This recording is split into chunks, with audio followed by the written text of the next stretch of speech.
Hello guys, স্বাগতম জনাইছো মোৰ অন্য এটি ভিডিঅ'লে। আজি মই বনাবলৈ লৈছো পাস্তা।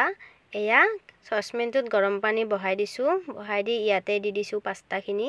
এই বাটিটোৰে মই এবাটি পাস্তা লৈ লৈছো। এয়া ইয়াতে এইবাৰ দিম অকনমান মিঠাতেলখিনি দি পাস্তাখিনি ভালদৰে বইল কৰি লম। মিঠাতেল দিলে লাগি নধৰে সেই দিছো। ইয়াতে খৰাহিটোত এইবাৰ পাস্তাখিনি কাঢ়ি লম। কাঢ়ি লৈ ঠাণ্ডা পানীৰে ধুই অকনমান সময় ঠাণ্ডা হ'বলৈ থৈ দিম। সেইখিনি ঠাণ্ডা হ'বলৈ দি এইবাৰ মই ৰেডি কৰিম মছলাখিনি। এয়া মোৰ মছলা ৰেডি কৰা হৈ গ'ল। ইয়াতে কাটি লৈছো ধনিয়া, গাজৰ, পিয়াজ আৰু জলকীয়া। এইখিনি মই ৰেডি কৰি ললো। এইফালে মই কেৰাহীখনো বহাই দিছো। কেৰাহীখন গৰম হোৱাৰ পিছত ইয়াতে দি দিছো মিঠাতেল।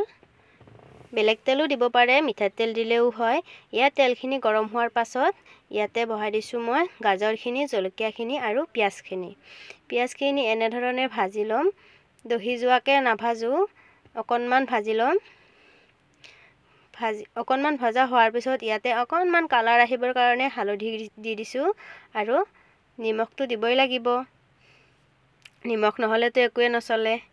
এয়া নিমখো দি দিছো। এবাৰ আকৌ অলপ সময় ভাজি লম। হালধিখিনিৰ কেঁচা গোন্ধটো যোৱালৈকে ভাজি লোৱা হোৱাৰ পিছত এইবাৰ ইয়াতে দি দিছো বইল কৰি লোৱা পাস্তাখিনি।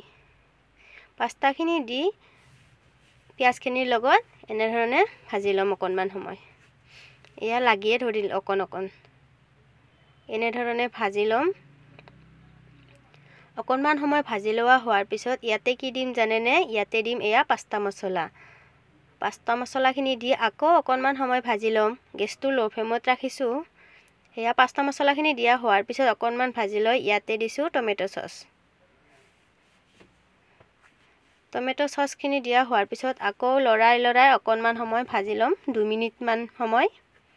এয়া 2 মিনিট মান সময় ভজা হোৱাৰ পিছতে প্ৰায় হৈয়ে গৈছে।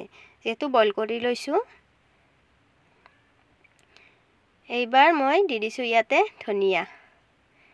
এয়া মোৰ পাস্তা ৰেডি হৈ গ'ল। এয়া ইয়াম্মি পাস্তা ৰেডি হৈ গ'ল। এয়া দেখিছেনে? খাও লাগিছে।